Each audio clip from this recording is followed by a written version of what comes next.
اور نبی صلی اللہ علیہ وسلم نے مشرق کی طرف ہاتھ سے اشارہ فرمایا۔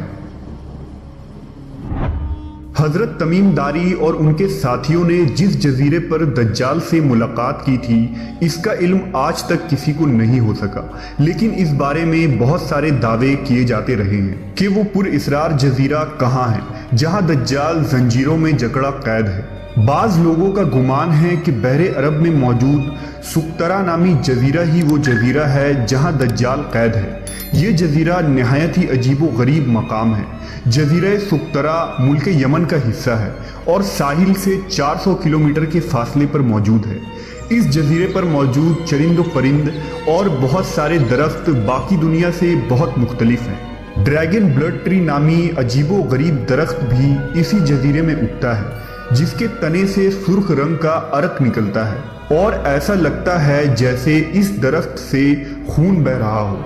اس کے علاوہ بھی اس جزیرے میں حیران کر دینے والے 700 اقسام کے درخت اور مخلوقات پائے جاتے ہیں۔ اس جزیرے پر ایک پہاڑ بھی موجود ہے جہاں ایک مشہور غار الحوق ہے جو 3 کلومیٹر طویل ہے۔ اتنا بڑا غار پورے مشرق وسطیٰ میں کہیں موجود نہیں۔ جیسا کہ حدیث میں ذکر ہے کہ دجال کا ظہور مشرق سے ہوگا اور ایسی جگہ پر ہوگا جہاں سے وہ مشرق وسطیٰ کو متاثر کر سکے گا، لہذا ان تمام نشانیوں کی وجہ سے لوگ اس جزیرے کو دجال کا جزیرہ قرار دیتے ہیں۔ جبکہ کچھ لوگ بحر اوقیانوس یعنی اٹلانٹک اوشن میں موجود برمودا ٹرائنگل کو ہی دجال کا جزیرہ قرار دیتے ہیں۔ یہ وہ علاقہ ہے جہاں کمپس کام کرنا بند کر دیتے ہیں، وہاں جانے والے جہاز اور کشتیاں بھی واپس نہیں آتے اور یہاں بہت سارے حادثات رونما ہو چکے ہیں۔ برمودا ٹرائنگل میں پیرا نارمل یعنی جنوں اور بھوتوں سے متعلق واقعات پیش آتے رہتے ہیں۔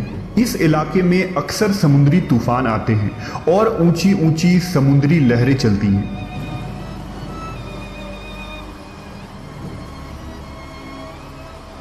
برمودا دراصل کسی ایک جزیرے کا نام نہیں، یہ ایک تکون نما علاقہ ہے جس کے اندر 300 سے زیادہ غیر آباد اور سنسان جزیرے موجود ہیں جہاں آج تک انسانوں نے قدم نہیں رکھا ہے۔ اس برمودا ٹرائنگل پر کی گئی تحقیقاتی رپورٹ کو بھی آج تک شائع نہیں کی گئی ہے۔ یوں لگتا ہے کہ دنیا کے حکومتوں کو اس کی اجازت نہیں۔ مشہور مصری محقق داؤد عیسیٰ کے مطابق برمودا تکون کا ایک بڑا حصہ دجال کے زیر استعمال ہے۔ اس نے باقاعدہ وہاں قلعے نما محل بنا رکھے ہیں جو تکون کی شکل میں موجود ہیں۔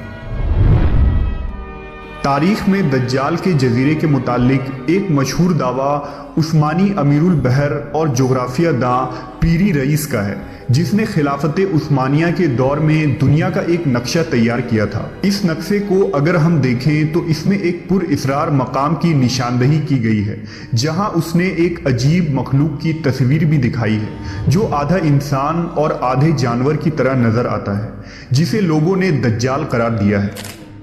ترکی کے ایک مشہور مصنف قرسان برکان نے اپنی ایک کتاب میں لکھا ہے کہ دجال ایک جزیرے میں قید ہے جہاں سے وہ اپنے پیروکار یعنی امریکہ اور اسرائیل کو ہدایت دیتا ہے، اور امریکہ اور یہودیوں کی بحری جہازیں اس جزیرے تک جاتی ہیں جہاں وہ اس گرجے میں دجال سے ملاقات کرتے ہیں اور انہیں بتایا جاتا ہے کہ آگے کیا کرنا ہے، لیکن یہ معلومات اتنی خفیہ ہوتی ہے کہ آج تک کوئی بھی یہ نہیں جان پایا کہ یہ جزیرہ کہاں موجود ہے۔ برکان نے لکھا کہ وہ جزیرہ برمودا تکون میں ہی ہے، کیونکہ برمودا ٹرائنگل میں ایک ایسا جزیرہ موجود ہے جہاں ایک بڑا گرجا پایا جاتا ہے اور جہاں کسی کو بھی جانے کی اجازت نہیں ہے، اور اگر کوئی وہاں داخل ہونا چاہے تو وہ وہاں سے واپس نہیں آ سکتا۔ یہ جزیرہ کوئی عام جزیرہ نہیں، یہی وجہ ہے کہ گوگل میپ میں اس جزیرے کی لوکیشن نہیں ملتی ہے۔ نیز کئی لوگوں نے یہ دیکھنے کا دعویٰ بھی کیا ہے کہ اس جزیرے میں امریکی بحری بیڑے داخل ہوتے ہیں۔ عیسیٰ داؤد نے اپنی کتاب میں لکھا ہے کہ دجال زمانہ قدیم سے بحر الکاہل کے ان غیر آباد اور ویران جزیروں میں رہتا تھا، اور حضور صلی اللہ علیہ وسلم کے وصال تک وہ بیڑیوں میں جکڑا ہوا تھا، مگر آپ صلی اللہ علیہ وسلم کے وفات کے بعد اس کی بیڑیاں ٹوٹ گئیں اور وہ آزاد ہو گیا، مگر اسے خروج کی اجازت نہیں، لہٰذا اب وہ برموڈا ٹرائنگل کے قریب ویران جزیروں میں رہتا ہے اور وہاں سے اپنی دجالی قوتوں اور پیروکاروں کے ذریعہ خروج کی تیاریاں کر رہا ہے۔ یہ جزیرہ بنیادی طور پر دجال کا ہیڈ کوارٹر ہے، جہاں سے وہ تمام تدابیر کرتا ہے اور شر پھیلاتا ہے۔